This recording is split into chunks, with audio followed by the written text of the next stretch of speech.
I'm doing the version from Ovid. He was a poet, and I'm using his version. It's actually the most like well-read version of this myth, and it's a Greek myth. Basically, the aspects of it that I'm looking at it or most focusing on in the myth are his love for himself, the relation of Echo and women and their love for him, and then Narcissus' reaction and response to the women and Echo, and then the symbolism of the pool of water that I told you about last time that he watches his reflection in, and what that symbolizes in today's world as far as like the use of technology and phones and stuff like that. I chose this myth because of its simplistic nature. Like as I said before, I was going to do the labyrinth, and when I stumbled upon this, it was very concise and short, so it was just kind of easier to kind of wrap my head around. And then its relation to today's psychological disorder of narcissism. So the contemporary aspect that I am going to focus on is basically like modern day love, or what we call love. And then that's how that ties into the narcissistic personality disorder, vanity and self-love, and that relation to social media and technology.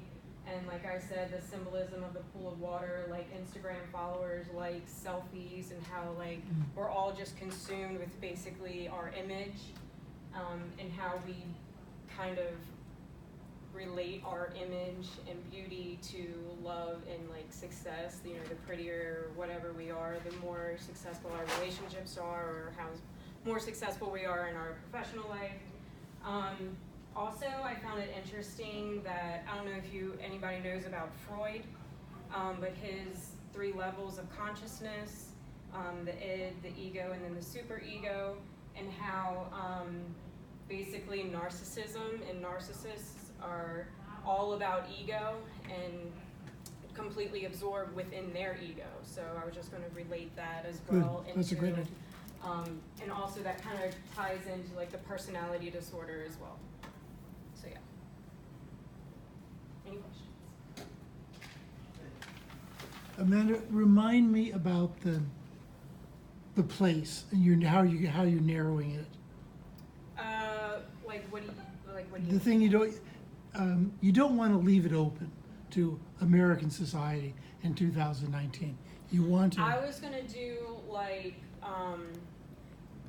basically like not young adolescents, but at least between like high school to like 30, like a time period or that age group within like today's society, like this year, last year. Like, Yeah, but find some kind of geographical okay. place. It can be here, as in metropolitan Can I use Washington. like online as a geographical place?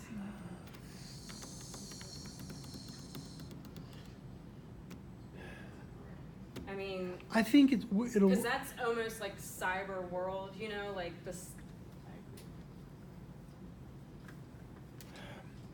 Los Angeles, the center of. The problem with that is that there's so many exceptions and so many variations, and almost anything you say, someone will be able to say, "Oh, they do that in Washington, but that's not the way we do it in Philadelphia.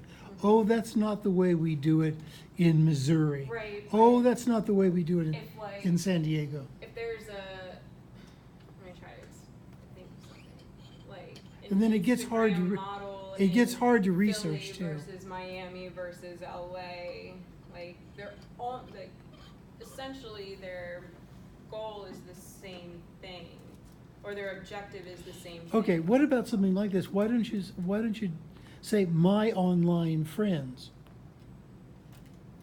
Oh. Okay. And that does not, or my online contacts. So, okay, that does not have a geographical specificity, but at least it has you as a filter.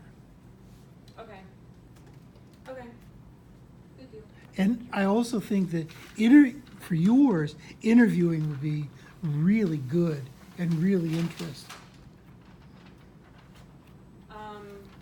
And there's different ways you can do that. What would you suggest? Well, Like, there's a sort of standard way where you just ask them questions. right. But I there's mean, no, I also, mean, like, you can who would also I be, interview? Like, you also the- can be sneaky. The Fi- girls that, Find someone that you think has narcissistic tendencies. Don't necessarily tell them okay, that. that makes sense. And then you could say, my sister, or my cousin, or, something like that. Right, okay, thank you.